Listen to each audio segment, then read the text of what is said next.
मैत्रिणींनो, मेजवानी bye Savita kitchen मध्ये स्वागत आहे। चला तर मग रेसिपीला सुरुवात करूया। चला तर मग आज आपण पाहणार आहोत चना मसाला। त्यासाठी इथे मी चणे घेतलेले होते, रात्रीच भिजत घातलेले होते आहे। धने आहे, काळी मिरी, लवंग आणि वेलची आहे, गरम मसाला आहे, धनेपूर, जिरेपूर आहे, हळद आहे, मोहरी आहे, जीरा आहे, मीठ आहे आणि घाटी मसाला आहे। चला तर मग रेसिपीला सुरुवात करूया। त्यासाठी मी चणे आहे ते कुकर मध्ये शिजवून घेणार आहोत। आपण कुकर मध्ये टाकून घेऊया, पाणी टाकूया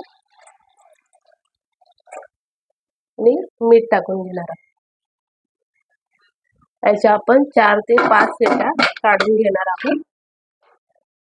त्यानंतर इथे मी एक कांदा घेतलेला आहे, 2 टोमॅटो आहे, हे मिक्सरला आपण बारीक करून घेणार आहोत। छानपैकी आपले मिक्सरला बारीक झालेला आहे, काढून घेऊया। आता याच्यामध्ये लसूण टाकूया, आलं आहे, कोथिंबीर, इथे लवंग, दालचिनी आणि काळी मिरी घेतलेली आहे ती टाकून घेऊया। धने टाकलेले आहेत। आता ही आपण मिक्सरला बारीक करून घेणार आहोत। आपले मसाले तयार झालेले आहे।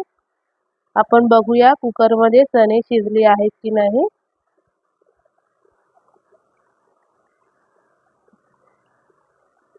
आपले चणे छानपैकी शिजून झालेले आहेत। चला तर मग मसाले भाजून घेऊया। त्यासाठी इथे मी तेल ओतून घेतलेले आहे।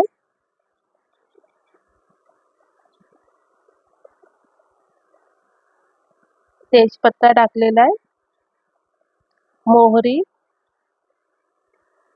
जिरं, हे छानपैकी तळतळले की यामध्ये आपण कांदा टोमॅटो जे बारीक करून घेतलेलं होतं ते टाकून घेणार आहोत। या कांदा टोमॅटोला तेल सुटेपर्यंत आपल्याला भाजून घ्यायचं आहे।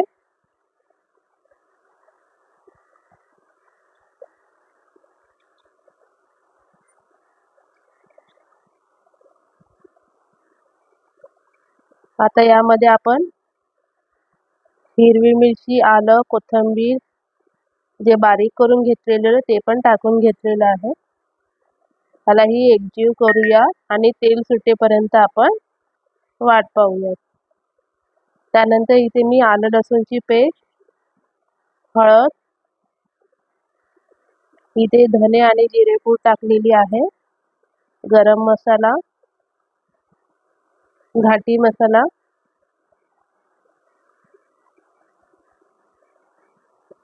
आणि लाल तिखट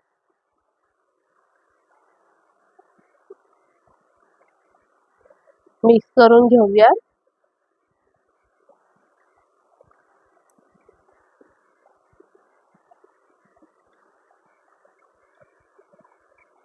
आपले मसाले मिक्स झालेले आहेत।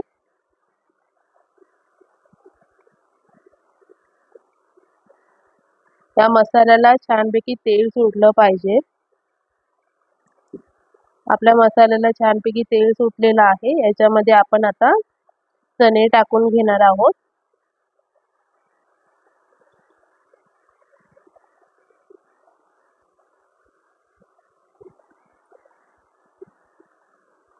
व्यवस्थितपणे मिक्स करून घेऊया।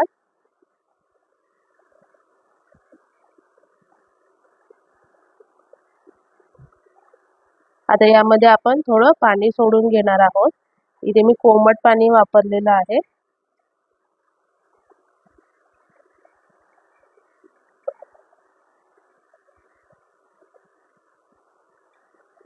मिक्स करून घेऊया।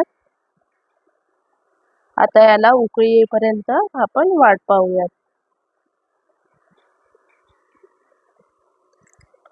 छानपैकी चना मसाल्याला उकळी आलेली आहे। आता यामध्ये आपण कोथिंबीर टाकून घेऊया।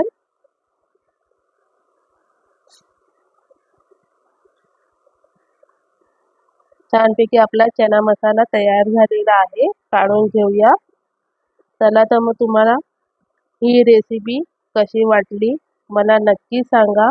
आवडली असेल तर कमेंटमध्ये नक्की सांगा. भेटूया आणखी एक नवीन व्हिडिओ सोबत.